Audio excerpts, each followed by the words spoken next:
debido escuchar sobre VIH y SIDA, ¿no es cierto? Sí. ¿Sí? ¿Hay alguna diferencia? ¿Saben la diferencia que hay entre VIH y SIDA?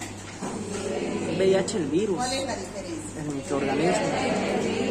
VIH es El agente, SIDA, la enfermedad avanzada. la enfermedad en el paciente. Así Esa es la es. diferencia. ¿Ya?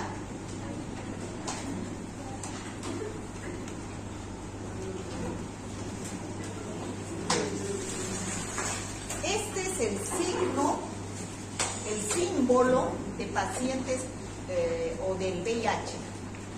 Este de acá.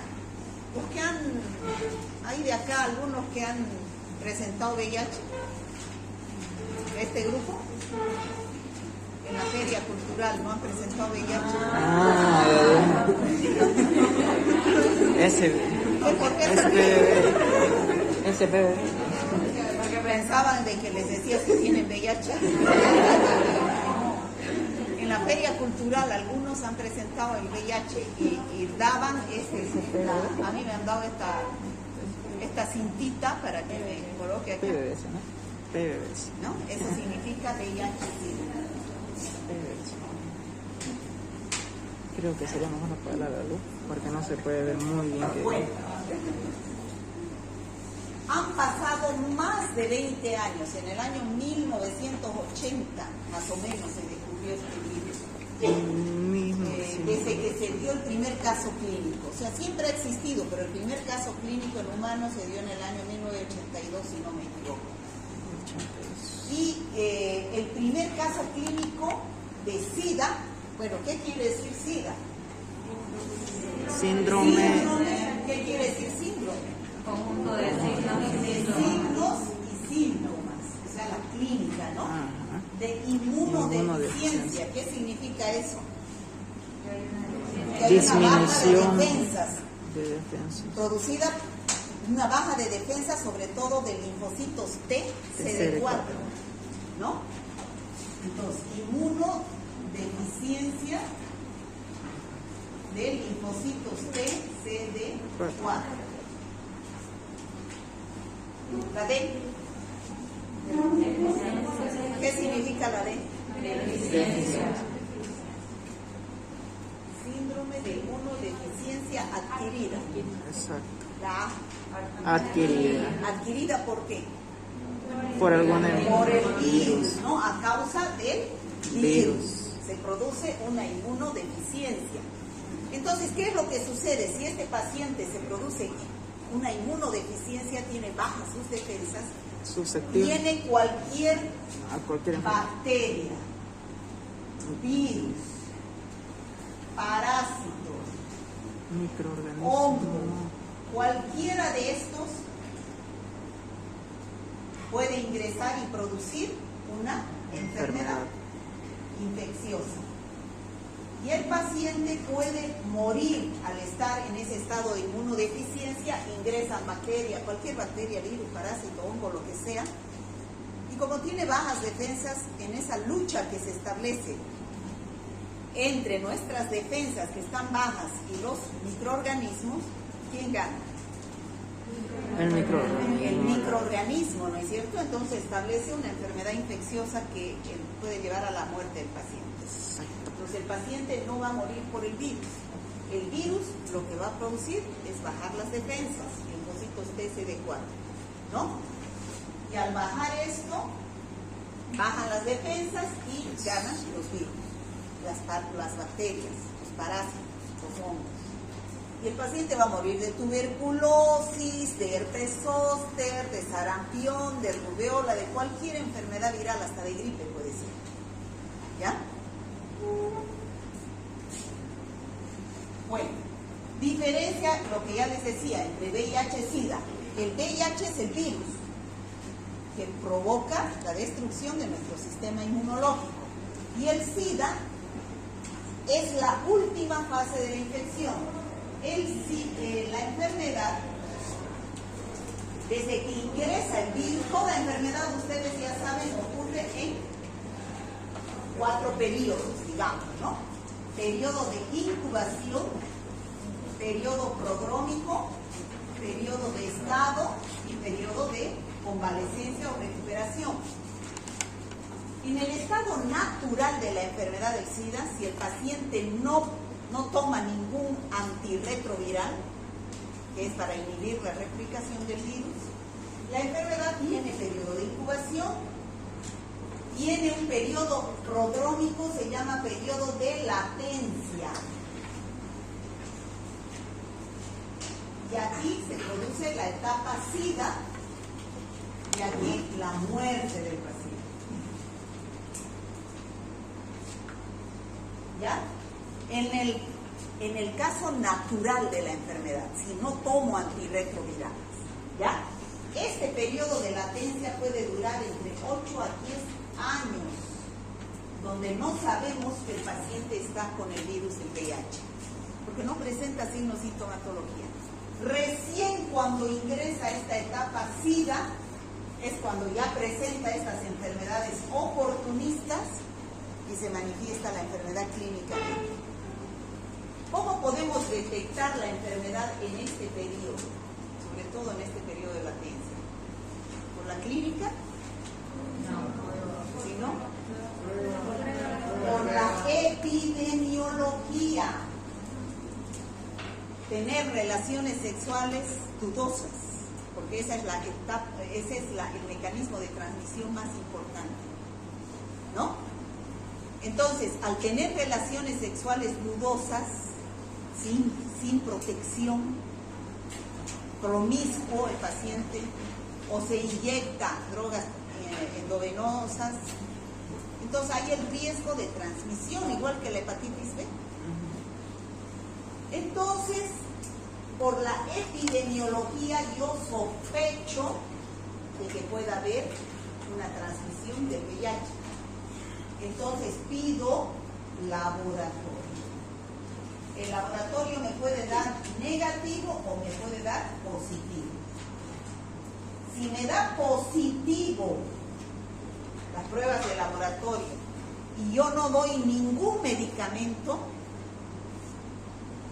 ¿cuáles son los medicamentos para el VIH? Se llaman antirretrovirales. O sea, todos los medicamentos antivirales que se dan, ¿qué función tienen? Solamente inhiben la replicación, no destruyen al virus, ya sabemos, ¿no es cierto? Estos antivirales también inhiben la replicación del virus. ¿Pero por qué se llaman antirretrovirales? Porque este virus del VIH pertenece a la familia retroviridae. Retroviridae. Y los medicamentos que se dan son los antirretrovirales. ¿Ya?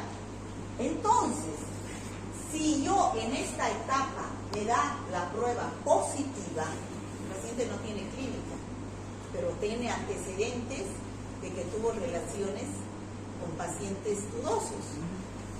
Entonces, si me da positiva, entonces, ¿qué debo yo hacer?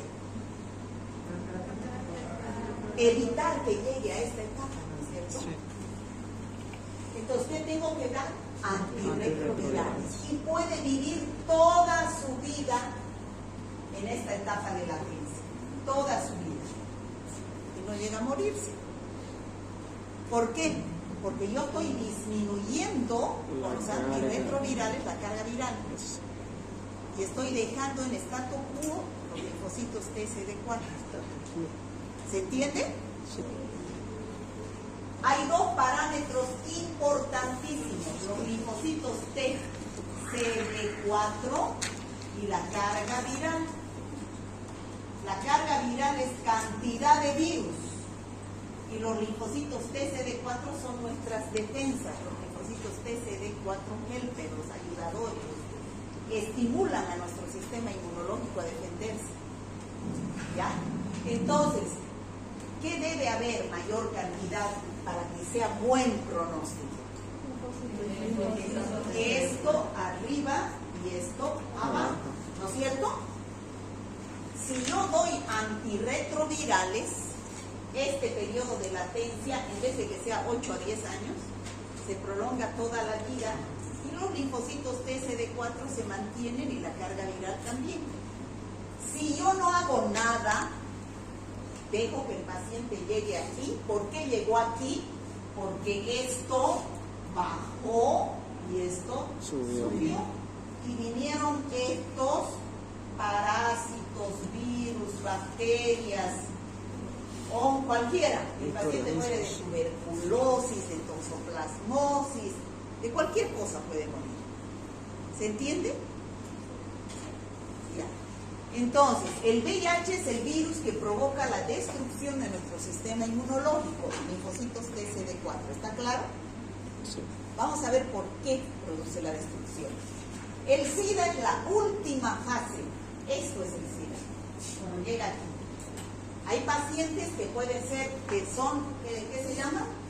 Los que viven, pacientes que viven con el VIH, así es, ¿no?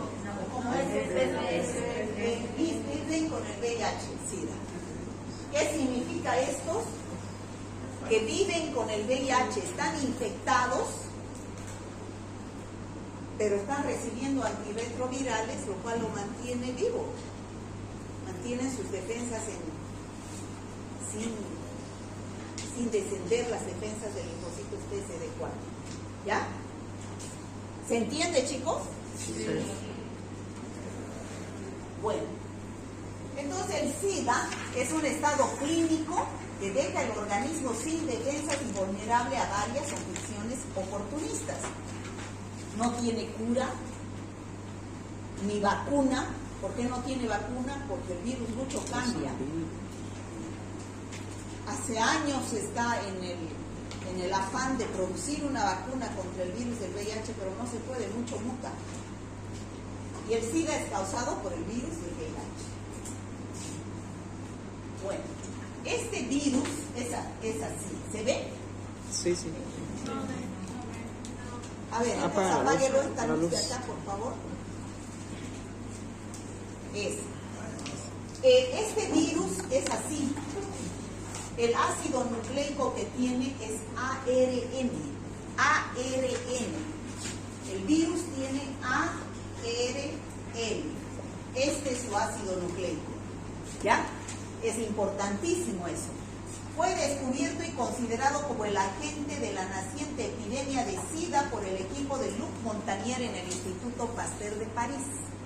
Otros dicen que fue en Los Ángeles, California, por el equipo de Montenegro, creo que es, ¿no? ¿Cómo es el virus? Pertenece a la familia Retroviridae, género Lentivirus, y hay especies del VIH tipo 1 y tipo 2.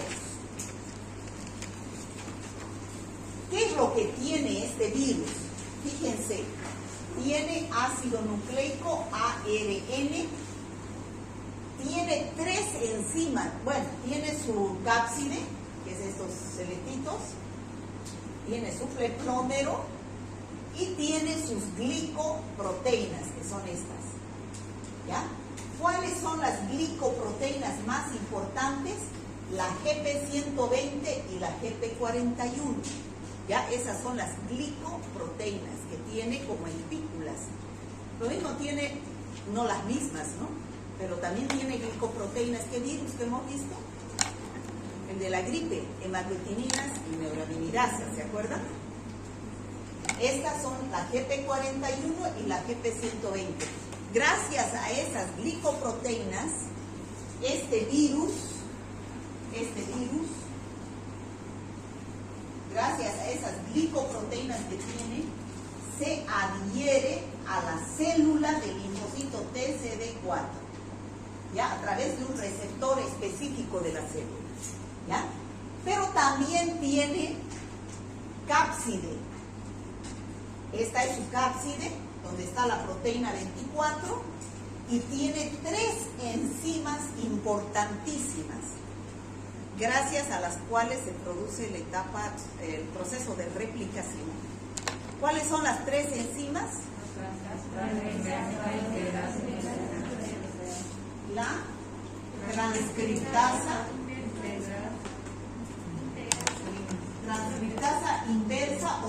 transcriptasa reversa, dicen algunos libros, ¿ya? La otra es la integrasa y la otra la proteasa. Esas son las tres enzimas del virus que son importantísimas para que se replique el virus y produzca la disminución de los linfocitos TCD4. Bueno, ahí están nuevamente las enzimas, la transcriptasa inversa, la integrasa que es la P32 y la proteasa que es la P9. Las funciones de cada una de las enzimas, que ahorita vamos a ver en el proceso de replicación viral, que la transcriptasa inversa es la que hace una copia del ADN utilizando un molde de ARN. Eso lo vamos a ver ahorita.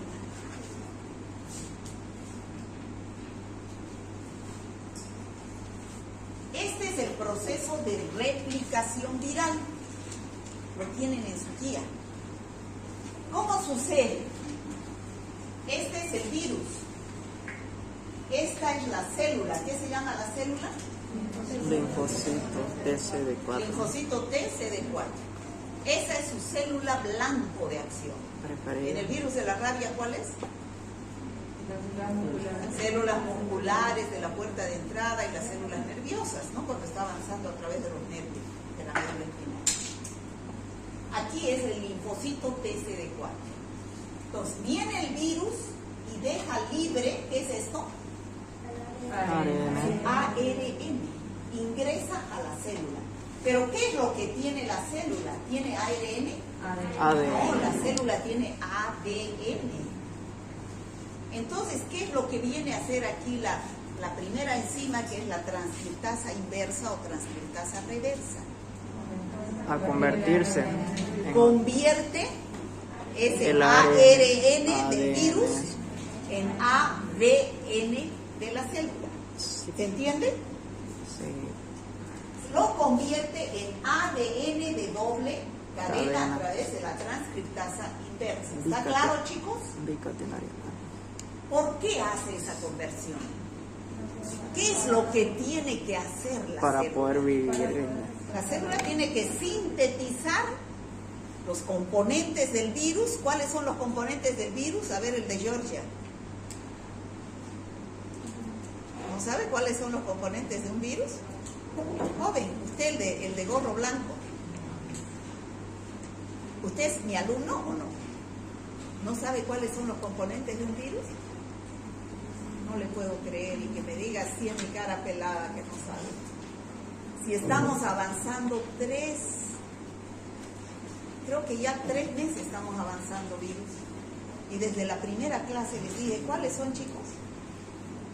ARN, cápside, glicoproteína. La cápside y el ácido nucleico. Algunos tienen peplómero y otros tienen glicoproteínas. Pero todos tienen cápside y ácido nucleico. Joven, por favor, acuérdese. Joven, acuérdese, por favor. ¿Ya? Entonces, ¿por qué se convierte el ARN del virus en ADN? ¿Por qué? Porque esta célula tiene ADN. Y en la célula tiene que sintetizar los componentes del virus, ¿no es cierto? Por separado. ¿Se acuerdan del proceso de replicación? Si se mantiene como ARN, la célula no le da bola. Entonces, ¿qué hace ese ADN transformado del virus? Se inserta dentro de la cadena de ADN de la célula. Se enmascara dentro de la cadena de ADN de la célula. ¿Para qué? Para que la célula no lo reconozca y le dé el mensaje genético de sintetizar los elementos del virus. ¿Cuáles? Cápsides y ARNs por separado. Cápsides y ARNs por separado. Eso es lo que hace ¿Quién incorpora el ADN dentro del virus, dentro de la célula? La integrasa, de ahí su nombre, ¿no? De integración. Bueno, la célula empieza a producir los ARNs de las cápsidas, ¿no? Llega un momento en que se Conjugan. qué? Se conjugan, se unen, se ensamblan. ¿Qué se llama eso? Ensamblan. Se Se integran. ensamblan cada ácido nucleico con su cápside. Exacto. Y se forman nuevos virus. Pero esos nuevos virus tienen que salir al exterior. Sí. Se forman miles de virus. ¿Y qué va a suceder con esta célula? Muere. Mueren. Entonces, estos nuevos virus vuelven a infectar a más células y cada vez hay menos células. Por eso es que los linfocitos TCD4 bajan porque van muriendo y los virus van aumentando. ¿Eh? Concentración. ¿Se entiende, chicos? Ese es el proceso de replicación viral del virus del VIH. Entonces, ¿qué hacen los antirretrovirales? Evitan que suceda esto. ¿Cómo? Disminuye. Actuando sobre las enzimas. Sí, las inhiben a las enzimas. Hay algunos antirretrovirales que actúan sobre la transcriptasa inversa, entonces ya el ARN no se transforma en ADN, ¿no? Actúan sobre las enzimas y al no haber enzimas que cumplan su función, no va a haber replicación del virus. ¿Está claro, chicos? Sí. Bueno, eso es lo básico. Repito, este es el virus. A través de la glicoproteína 120, como dije acá, por las glicoproteínas se adiciona a la célula linfocito TCD4 a través de un receptor que tiene la célula, ingresa, deja su ARN, actúa la transcriptasa inversa, una enzima del VIH conocida como transcriptasa inversa, convierte la cadena simple del ARN del virus en cadena doble de ADN viral, ¿no? Se forma un provirus. Luego se inserta este ADN del virus a través de la integrasa, donde se esconde el ADN del virus dentro del propio ADN de la célula y el ADN del VIH integrado se llama provirus. ¿Se entiende? Se ingresa el ADN transformado del virus al ADN de la célula y se esconde. Y a eso se llama provirus. A través de la integrasa. Entonces le da mensaje a esta célula para que empiece a producir sus componentes. Estoy repitiendo, chicos, lo que ya expliqué, ¿no? Cuando la célula anfitriona recibe señal para volverse activa, el provirus usa una enzima anfitriona llamada polimerasa del ARN para crear copias. O sea, varios virus que después se ensamblan, ¿no? A través de la polimerasa del ARN y después se forman nuevos virus que se liberan de la célula, se produce el ensamblaje, ya dijimos, por la proteasa, y se forman nuevos virus que atraviesan la barrera del linfocito TCD4 y se destruye la célula. Estos van a infectar a nuevas células TCD4 y se van destruyendo las células y va aumentando la carga viral. ¿Sí?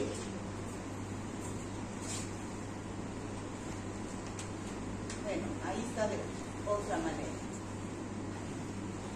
Entonces, ¿qué es la carga viral? Es el número de copias de virus que pueden detectarse por ml. Eso es la carga viral. Número de virus, cantidad de virus.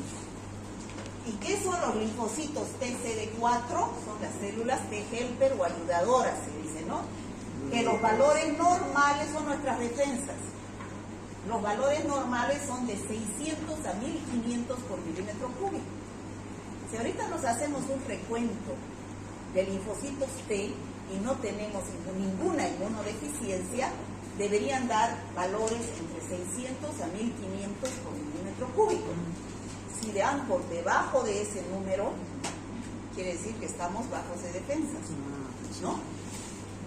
El SIDA ya es el síndrome clínico, donde ya hay infecciones oportunistas, y estos linfocitos TCD4 están por debajo de los 200. Por eso es que ustedes, cuando sospechan que un paciente, o les da a un paciente la prueba VIH positiva y ya tiene alguna infección oportunista, tienen que pedir estos dos parámetros: recuento de linfocitos TCD4 y recuento de la carga viral. ¿Para qué se piden estos dos? ¿Para qué? ¿Para saber que tiene VIH? Para saber su sistema. Para ver cómo está su sistema inmunológico, en qué estado de la enfermedad está. ¿Ya? O sea, son para hacer seguimiento al paciente estos dos parámetros. No es para decir tiene VIH. Para decir que tiene VIH hay otras pruebas de diagnóstico. Estas son para pronóstico. ¿Ya? ¿Cuáles son las etapas? Bueno, ya algo les dije ahí. ¿Cuáles son las etapas de la enfermedad? Después que ingresa el virus, hay un periodo de incubación hasta que se manifiesta algún signo o síntoma. Sucede una infección aguda. Aquí, una infección aguda, ¿no? Una infección aguda que dura unas 2 o 4 semanas. Se producen grandes cantidades de VIH. Hay harta replicación viral aquí, hay gran cantidad de virus. Pero son virus, o sea, son antígenos. No hay anticuerpos todavía. Aquí en Bolivia, lo único que se hace para SIDA es detección de anticuerpos por medio de la técnica de ELISA, de inmunocromatografía, de Western blot. Y aquí en la primera etapa no hay anticuerpos, ¿ya? No se hace detección de antígenos. Y hay gran cantidad de antígenos, ¿ya? Para hacer copias de sí mismo y destruir. A ver, ¿qué dice? Durante este periodo de infección se producen grandes cantidades del virus en el organismo. El virus usa células de linfocitos TCD4 para hacer copias de sí mismo y destruir estas células durante el proceso. Ya lo vimos, ¿no es cierto? ¿Sí? ¿Sí o no? Sí, doctora. Bueno, debido a esto el número de células puede disminuir rápidamente. O sea, aquí, en esta primera etapa, hay gran cantidad de virus y al haber gran cantidad de virus hay baja de defensas. Pero después entra a esta etapa de latencia, ¿no? En esta etapa de latencia, que puede durar de 8 a 10 años, el paciente, el VIH todavía está activo, pero se reproduce a niveles muy bajos. O sea, esto que había aquí en gran cantidad, la replicación del virus, empieza a replicarse, pero uno que otro. Por lo tanto, se mantiene la carga viral no elevada, constante, y los linfocitos TCD4 lo mismo. Y probablemente el paciente no tenga síntomas ni se enferme en esa etapa de latencia. ¿Sí? Luego viene la etapa SIDA, que puede durar de 2 a 3 años, donde el paciente se enferma de todo, con parásitos, que dentro de los parásitos está el toxoplasma, está el Cryptosporidium parvum, dentro de los hongos está el histoplasma, está la cándida, bueno, cualquier infección oportunista que puede llevar a la muerte del paciente. Pero esto sucede cuando el paciente no recibe antirretrovirales. ¿Qué quiere decir eso? La evolución natural. ¿Qué significa natural? Natural de la enfermedad, donde yo no he intervenido, ha seguido la enfermedad su curso en forma natural. No he dado antirretrovirales. O sea, ha seguido, o sea, que un paciente que se contagia hasta que se muere son 10 años, más o menos, ¿ya? Pero si yo doy los antirretrovirales, puede vivir toda su vida, ¿no? Estoy inhibiendo la replicación del virus, evitando que bajen sus defensas y por tanto suba la carga viral. Bueno.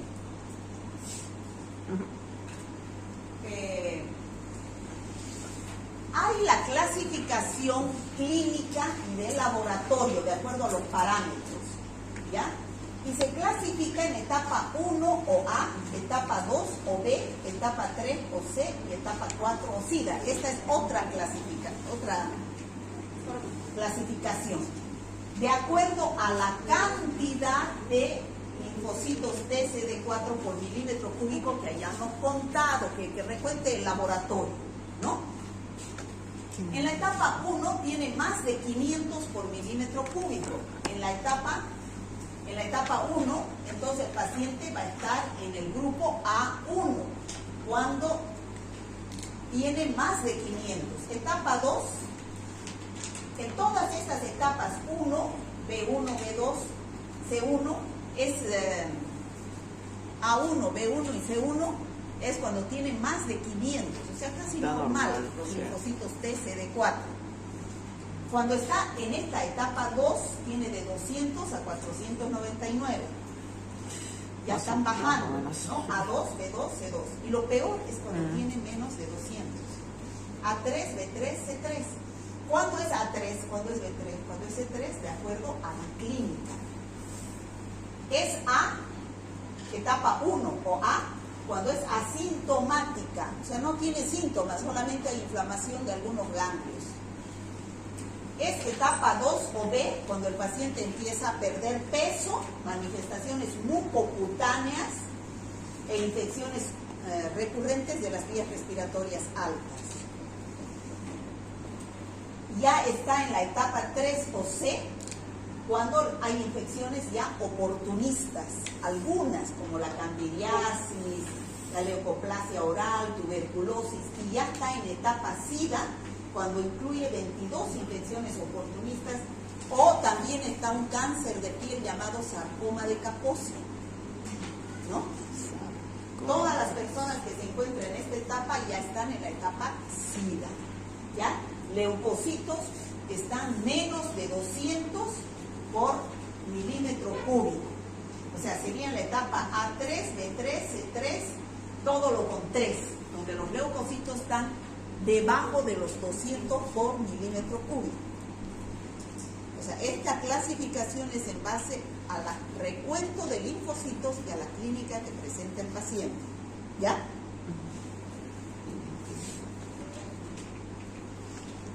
Aquí está también explicado de otra forma. Los de categoría A son pacientes con infección primaria o asintomáticos, casi no tienen síntomas. Categoría B, pacientes que presentan o hayan presentado síntomas como candidiasis. Le hacen abrir la boca y ven alguna que otra mancha blanca en la boca, a eso se llama Muggett. ¿Han visto eso en micología o no? ¿No han llevado todavía hongos? Recién vamos a entrar nosotros a hongos. ¿No han entrado todavía a micología? Ya estamos terminando el año. Nosotros recién vamos a entrar. Nosotros recién. Estamos en octubre. Noviembre es el último. ¿Cuándo hemos entrado a virología? Hace unos 2 meses, ¿no? Virología hemos entrado ya hace unos 2 meses, por si acaso, ustedes no se acuerdan.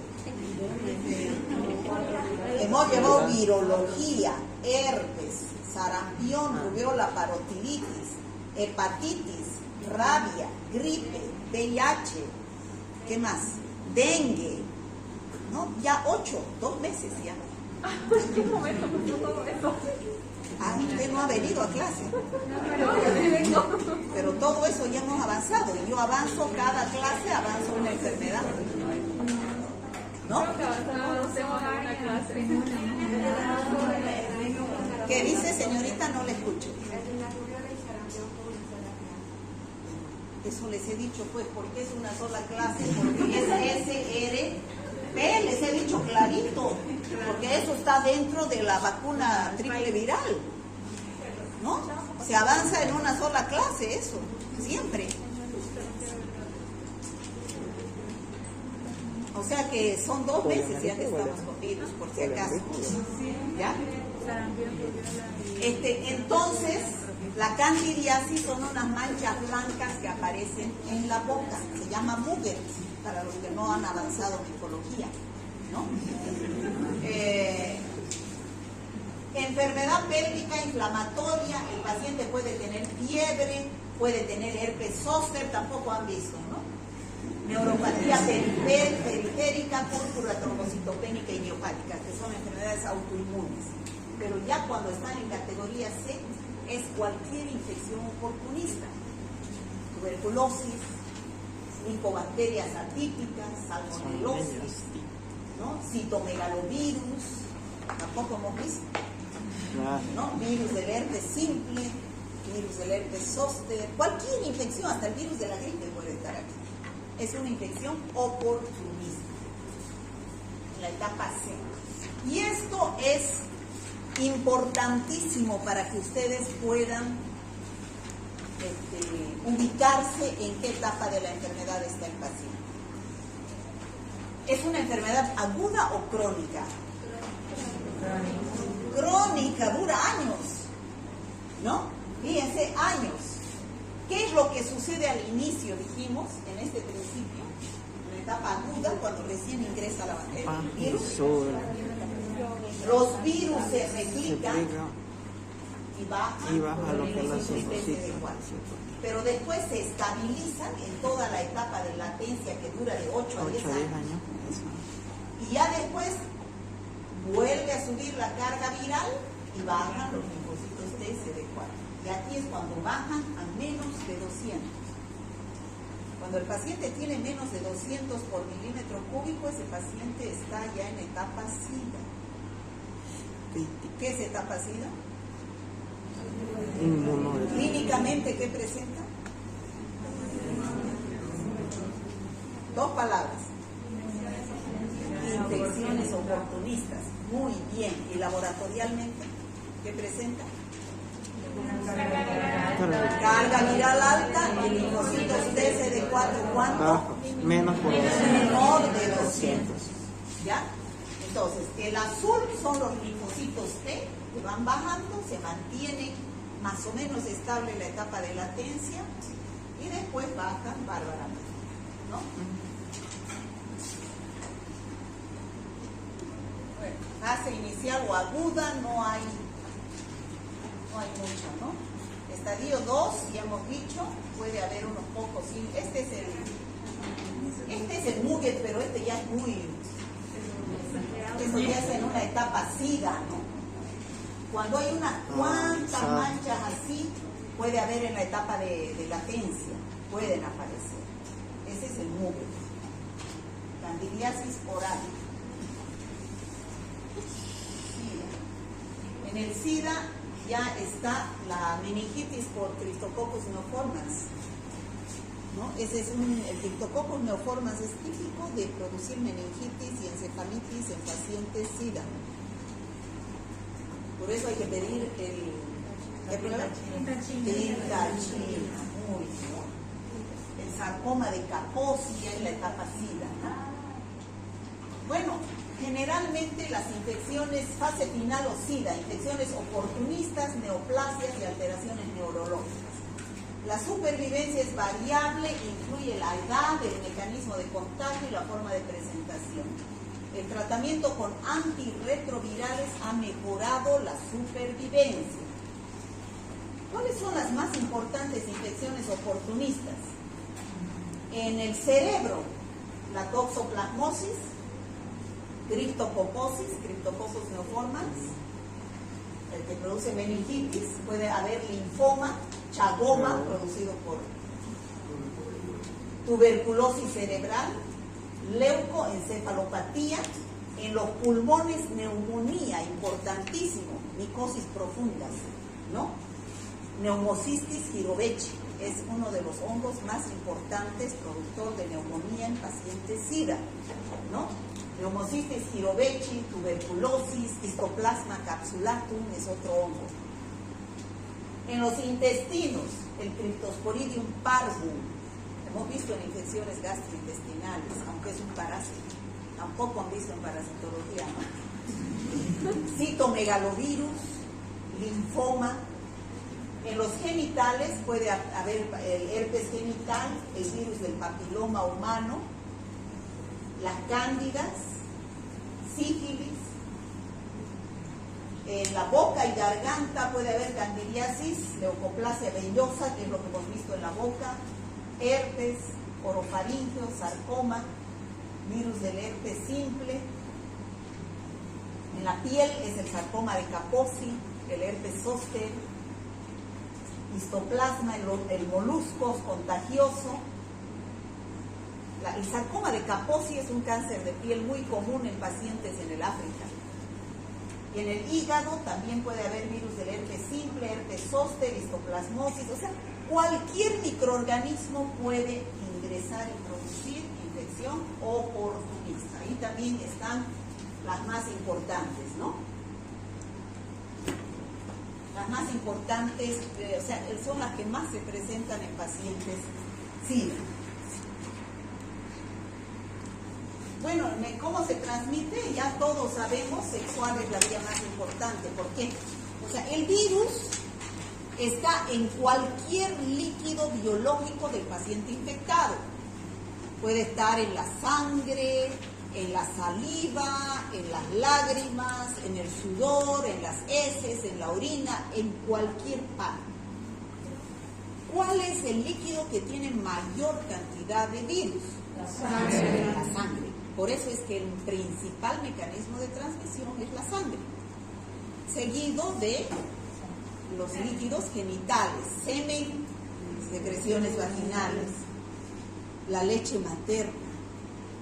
Después está la orina, la saliva. O sea, ¿por qué se produce la transmisión? Por intercambio, ¿no? De líquidos donde hay el virus. Como hay mayor cantidad en la sangre y en los líquidos biológicos, la transmisión sexual y parenteral es la más importante. Pero también hay en la saliva, solamente que se dice que debe haber mucha cantidad de virus para que en un beso se transmita la enfermedad del... O sea, el virus, ¿no? 3 litros de saliva. O sea, eso es imposible, ¿no es cierto? Por eso es que no hay transmisión mediante el beso. Ya no hay transmisión mediante el beso, ni por tocarte, ni mediante la orina. Incluso mediante la sangre, el porcentaje de transmisión es bajísimo. Más riesgo hay de la hepatitis B y C que del VIH. ¿Ya? Es 0.03%. ¿Ya? Ahí está, sexual en un 70-80%, parenteral 0.5% y vertical de la madre a su bebé un 30%. Esas son las vías de transmisión más importantes. Ahí está, fluidos que contienen mayor carga viral, la sangre, semen, secreciones vaginales, secreciones inflamatorias y la leche materna. ¿No? Esos son los que tienen mayor cantidad. El SIDA no se transmite por los besos, los abrazos, las caricias y si hay piel sana. El virus ingresa a través de una heridita, de una laceración. Por eso es en los homosexuales que hay mayor cantidad de casos. ¿Por qué?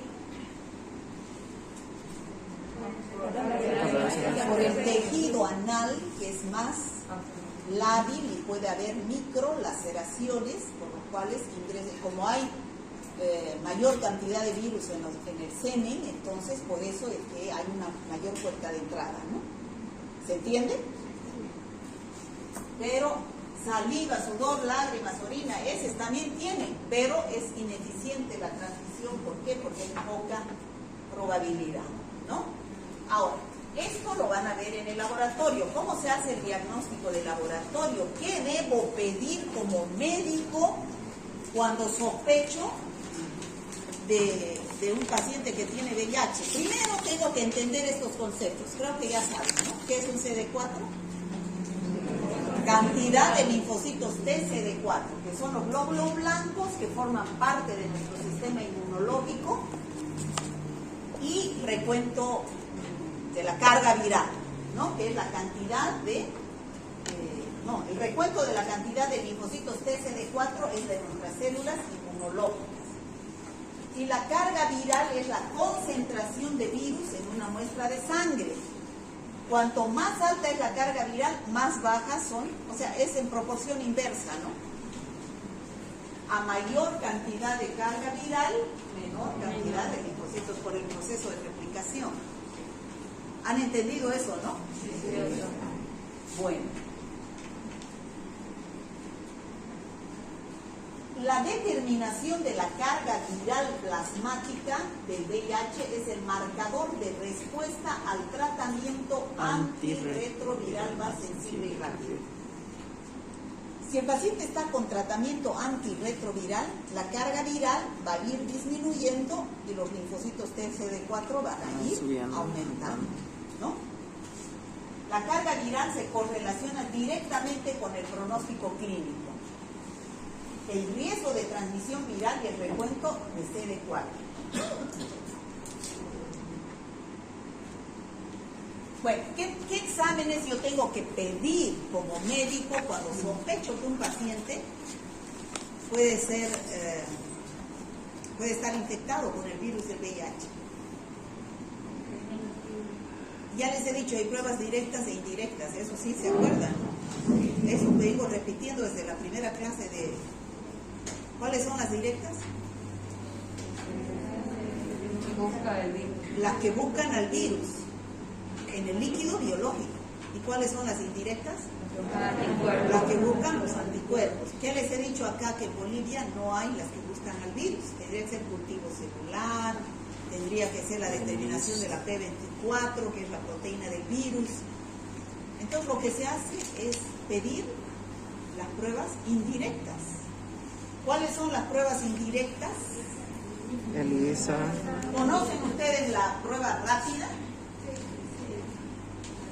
¿Conocen o no? Este aparatito así, ese que se hace para COVID también, cuando le sacaban la muestra de antígeno y colocaban en esta. ¿No han visto nunca? ¿No se han hecho hacer? ¿Quién nunca se ha hecho la prueba de COVID? La prueba rápida es esta. Se colocaba el antígeno en una cosita así, se colocaba el líquido y subía el líquido y se mostraba o una rayita cuando era negativo o dos rayitas cuando era positivo, ¿se acuerdan? Ese método se hace también para cualquier enfermedad, para hepatitis, se hace para SIDA, se hace para hasta prueba para embarazo, ¿no? Entonces, a este método se llama inmunocromatografía. Este de la prueba rápida, inmunocromatografía, porque es cromatografía, lo que va subiendo y se va detectando anticuerpos, y cuando hay frecuencia antígeno que está en el líquido biológico del paciente con el anticuerpo, va a haber dos rayitas, ¿no es cierto? Esa es una de las pruebas de descarte o de screening, que también se llama prueba rápida o inmunocromatografía. Otra prueba que pueden pedir es ELISA, que detecta anticuerpos. ELISA, ¿ya? ELISA. Pero estas dos pruebas son pruebas de screening. ¿Qué significa eso? Pruebas de descarte. Yo no puedo afirmar que un paciente sea VIH positivo porque una de esas me dé positivo. no tiene mucha sensibilidad ni especificidad. Yo tengo que confirmar que un paciente tiene VIH para decirle. No puedo decirle un falso positivo porque ese paciente es capaz de tirarse del puente. Y ha sucedido varias veces, ¿no? A ver, ¿qué harían ustedes si les dicen es VIH positivo? Otra prueba. Ahora ya pueden tomar antirretrovirales de por vida. Eso es de por vida. Pero antes la gente se tiraba del puente, ¿no? Entonces, hay que confirmar con una prueba que se llama Western blot, ¿no? Se llama Western blot. Esa es la prueba confirmatoria, ¿ya? Western blot, que mide anticuerpos, las pruebas rápidas miden anticuerpos, ELISA mide antígenos y anticuerpos, pero la que se utiliza acá es la que mide antígenos. Y hay ELISA de primera, segunda, tercera y cuarta generación.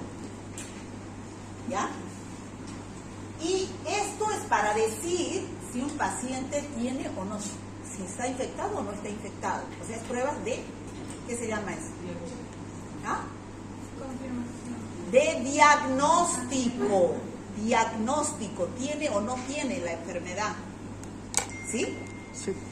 Pero si ya me da positiva una de esas pruebas, me ha confirmado por Western blot, ¿cómo debo saber su estado inmunológico? ¿Qué tengo que pedir? Esta, ¿no? Carga viral y recuento de CD4. Esas son pruebas de pronóstico. Diagnóstico es momento actual. Pronóstico es qué va a pasar. Para saber. ¿No?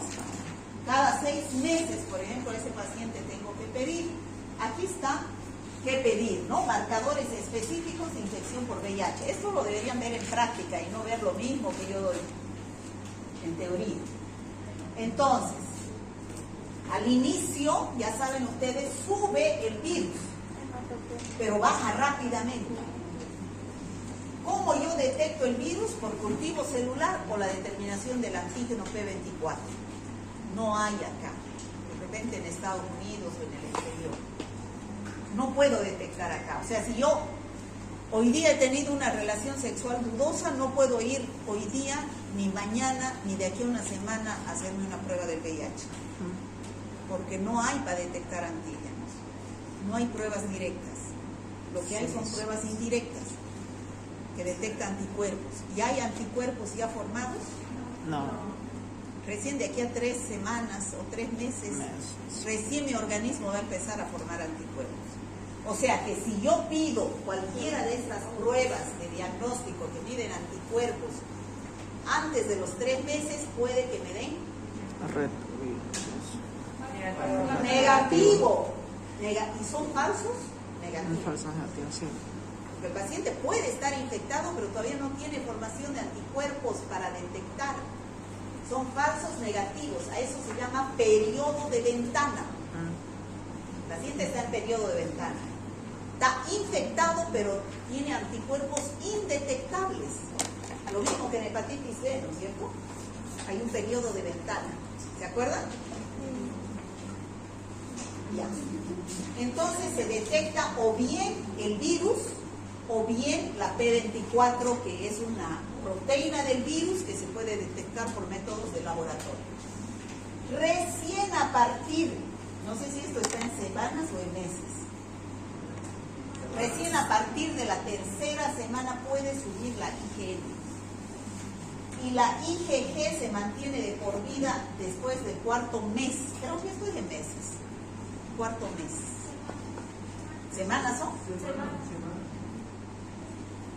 Bueno, no estoy segura, pero la IgG se mantiene después de las, creo, semanas después de la infección. A ver aquí, la IgM, sí, la IgM a partir de la 4ª semana.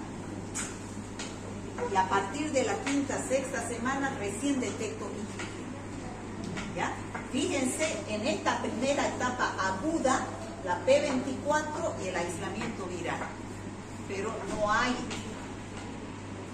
Entonces recién detecto los anticuerpos a partir de la tercera, cuarta semana. Y no con cualquier técnica de ELISA. La inmunocromatografía solamente me va a detectar IgG, no me detecta IgM. ¿Ya? Entonces, yo tengo, como les decía, hay pruebas de ELISA de primera, segunda, tercera y cuarta generación. Están en su guía, creo. Ah, ¿no? Entonces, ¿cuáles son las de primera generación? Primera generación son las más antiguas, las menos sensibles, las menos específicas. Esas solo detectan IgG. O sea, tarde.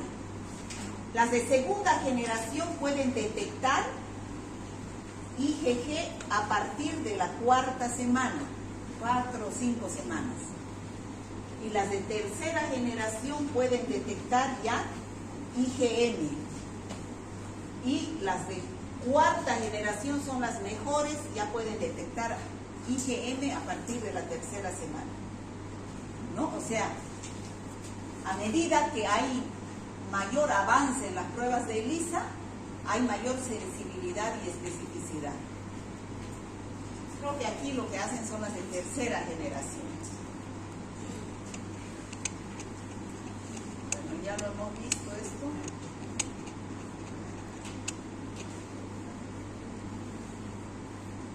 ¿Qué es lo que yo hago entonces si me dan las pruebas? Tengo que saber interpretar. Toma la muestra, hago la prueba rápida, solamente la prueba rápida. Entonces, si me da positivo, tengo que confirmar mediante una prueba de ELISA. ¿Ya? Mediante una prueba de ELISA. Si me da positivo, tengo que confirmar con Western blot. Si me da positivo, recién informo.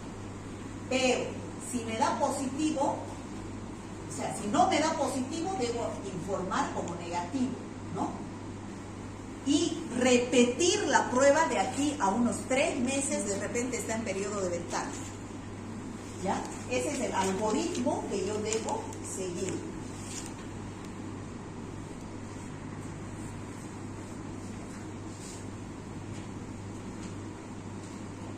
Aquí está de otra forma, ¿no? Primera prueba de ELISA. Si me da positivo, tengo que hacer una segunda prueba. No puedo decirle al paciente si es VIH positivo con una sola pruebita. Puede que sea un falso negativo. Vuelvo a repetir. Tengo que hacer una segunda prueba de ELISA. Si me da negativa la primera prueba, descarto infección. O repito de aquí a los 3 meses. Si me da la segunda prueba negativa, se espera un mes y se vuelve a realizar. Pero si me da positiva, tengo que hacer la prueba confirmatoria de Western blot. Si Western blot me da positivo, recién yo informo y pido carga viral y recuento de CD4 para ver en qué estado está el paciente de su enfermedad. ¿Está claro? Sí. Doctor, una pregunta. Si la primera prueba da positivo y es un falso positivo, ¿se comienza el tratamiento de antirretrovirales desde la primera? ¿Qué prueba? Depende, ¿qué prueba? Desde ELISA.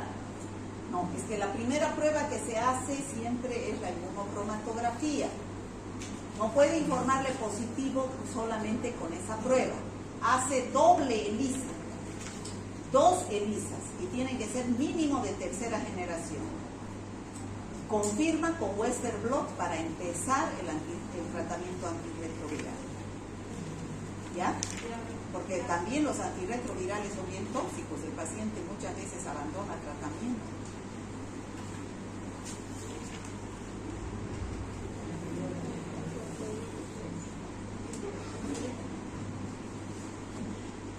O sea, las pruebas, dice, para diagnóstico de laboratorio, las pruebas de screening, que son la inmunocromatografía y ELISA, se debería hacer por lo menos una sola vez en la vida. Todas las personas de 13 a 64 años y las embarazadas, ¿no? Para evitar la transmisión congénita. Un screening anual, personas con factores de riesgo, por ejemplo, los que usan drogas endovenosas, las trabajadoras sexuales, relaciones hombre-hombre, los promiscuos, deberían hacer por lo menos una vez una prueba anual. La detección del antígeno P24, que es lo que no se hace, ¿no? Es una prueba directa que da positivo al inicio de la infección aguda. Positivo desde la primera hasta las 12 semanas posterior a la infección, tiene una sensibilidad del 99%. Esa es la mejor prueba, ¿no? ¿Cómo dice? El periodo de ventana también sería ese de 1 a 12 semanas. El periodo de ventana se dice que son de 3 a 6 meses, que puede recién empezar a formarse anticuerpos.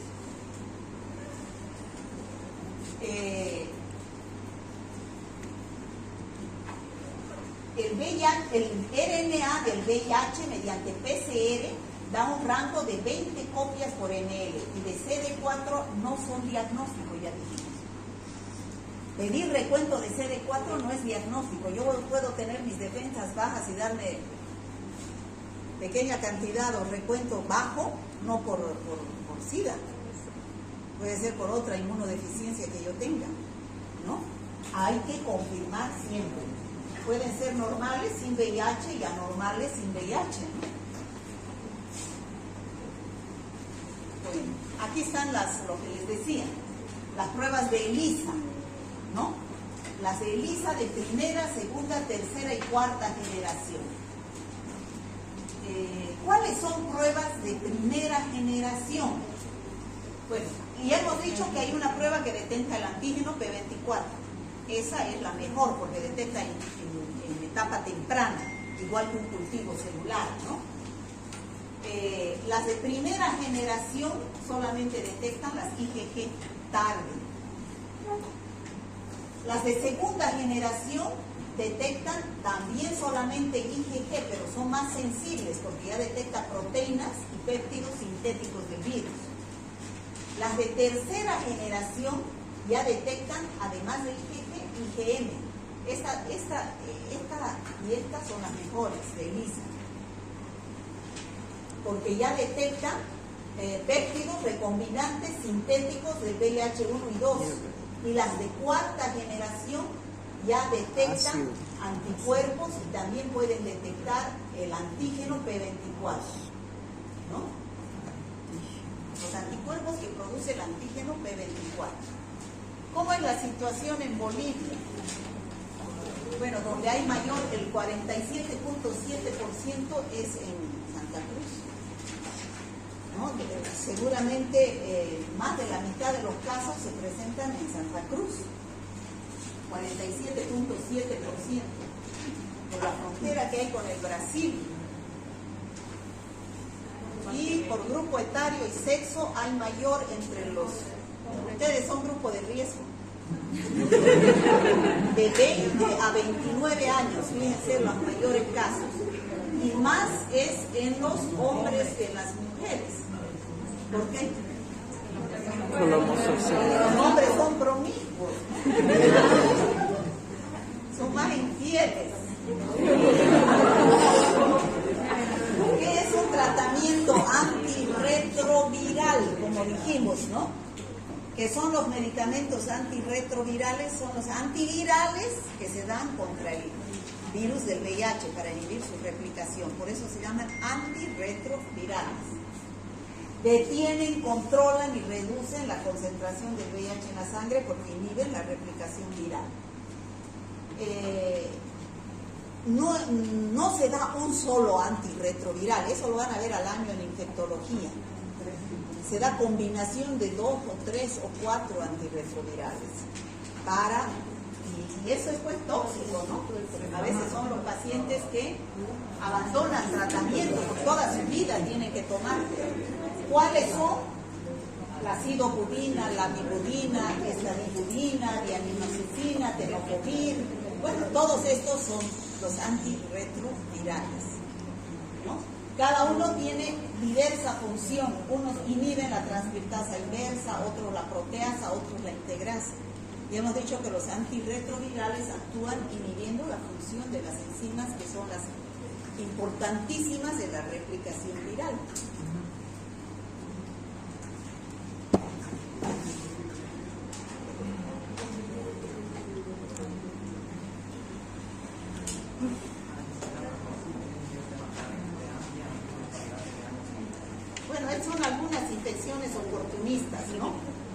la tuberculosis, las infecciones fúngicas, que son el mugue, que es la candidiasis, Cryptococcus, Pneumocystis carini. Ese es el Cryptococcus neoformans. Esta es la prueba de la tinta china, infección oportunista, importantísima en pacientes VIH positivos. En la sala de neurología del Hospital de Neurocirugía de San Juan de Dios, altísimos casos positivos en pacientes con meningitis. ¿No? Pneumocystis jirovecii, que es uno de los más importantes hongos productores de neumonía. El herpes zóster, el molusco contagioso, un virus también. Ese es el sarcoma de Kaposi. No, ese es sarcoma de Kaposi. Bueno, esta es la evolución que ya vimos. Conclusiones, dice. Sin aplicar un tratamiento, si no aplicamos antirretrovirales, el virus se replica en las células CD4, ¿no es cierto? A medida que la carga viral aumenta, el número de linfocitos T disminuye. Esta disminución puede tener lugar durante muchos años, 8 o 10 años, ¿no? Hasta que el número de CD4 llegue a un nivel crítico en el que aparecerán los signos y síntomas propios del SIDA, ¿no? De las infecciones oportunistas.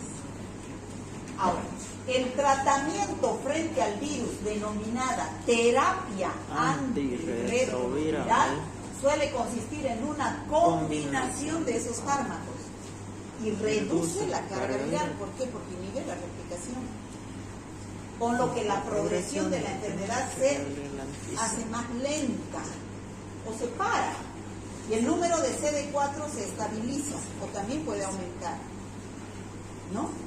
O sea, puede vivir. Hay gente que vive toda su vida con el VIH, con la enfermedad. ¿no? Con la enfermedad. Prevenir el SIDA está en tus manos. ¿Cuál es lo más importante? Protección, abstinencia en todo caso. ¿Qué se van a hacer?